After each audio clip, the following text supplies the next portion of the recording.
function 喺度。咁撳呢個 mode 即係轉換功能。咁你見到呢度咧，冷氣、抽濕、暖氣冇就冇㗎啦。咁風扇啦，咁正常用冷氣，跟住上下箭嘴加減，越低就越凍。咁你話24度啊嘛咁風扇速度，咁你見到呢度呼晒咧，即係話最大嘅，一劃細、中、大。咁正常房用細 OK 㗎啦。左右搖擺，咁佢呢個冇顯示嘅，佢只會斬一斬嘅啫。咁通常都要你睇翻佢轉到去邊個位，自己撳停佢嘅啫。咁其餘嗰啲基本上都唔會點用㗎啦。咁係咁多。咁如果你校啱咗温度，通常都係淨係開機熄機。記住啦，每撳一下，你會聽到啲嘟一聲嘅，先為之接收到。頭先我撳咁多嘢咧，佢係接收唔到嘅，明唔明我意思？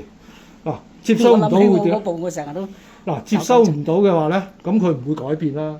咁唔會改變嘅時候咧，即係譬如萬一你撳錯掣，譬如我用開冷氣嘅24度嘅，但係我唔知點解我擺低嘅時候可能揩到個毛轉咗做抽濕。咁你熄機，你轉咗做抽濕啫，但係佢接收唔到嘅時候咧，佢唔會變噶嘛。